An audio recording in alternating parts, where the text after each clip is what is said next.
যে নারী রান্না করার সময় তিনটি কাজ করবে ওই নারীর কপাল খুলে যাবে। আল্লাহ পাক রব্বুল আলামিন ওই নারীকে সম্পদশালী বানিয়ে দিবেন। আল্লাহ পাক রব্বুল আলামিন ওই নারীর ঘরে বরকত নাজিল করবেন। ওই নারীর ঘরে আল্লাহ পাক রব্বুল আলামিন রহমত নাজিল করবেন। অনেক মা বোনেরা এখন কিন্তু সংসারের ভিতরে সুখ চান, শান্তি চান, ঘরের ভিতরে রহমত চান, বরকত চান।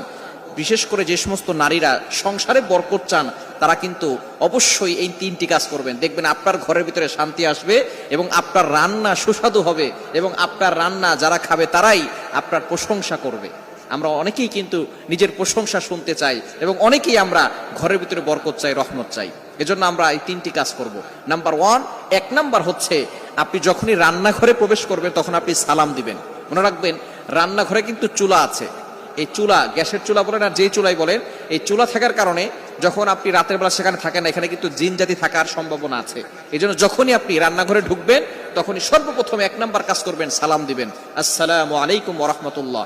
কেউ থাকুক আর না থাকুক, ঘরে যখনই প্রবেশ করবেন, যদি ঘরে কেউ নাও থাকে তারপরে সালাম দিবেন, কারণ ঘরের ভিতরে অনেক সময় শয়তান থাকে।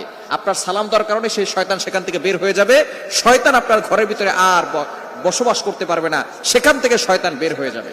আল্লাহ পাক রব্বুল আলামিন নিজে বলে দিয়েছেন, কোরআন খুলেন, আল্লাহ পাক রব্বুল আলামিন বলছেন 18 নম্বর পারা 17 নম্বর পৃষ্ঠার 13, 14, 15 নম্বর লাইন, সূরাতুন নূরের 61, 61 নম্বর আয়াতে রব্বুল আলামিন বলেন, ফাইদা দাখালতুম বুয়ুতান ফাসাল্লিমু আলা আনফুসিকুম তাহিয়াতাম মিন ইনদিল্লাহি মুবারাকাতান তাইয়্যিবা। যেই ঘরে ঢোকার সময় কোনো ব্যক্তি যদি সালাম দেয়, আল্লাহ পাক রব্বুল আলামিন ওই ঘরের ভিতরে বরকত নাজিল করেন। আল্লাহ পাক রব্বুল আলামিন পবিত্র রিজিক সেখানে দান করেন। এজন্য এক নম্বরে নারীরা, মা বোনরা যারা রান্নাঘরে যাবেন সর্বপ্রথম সালাম দেওয়ার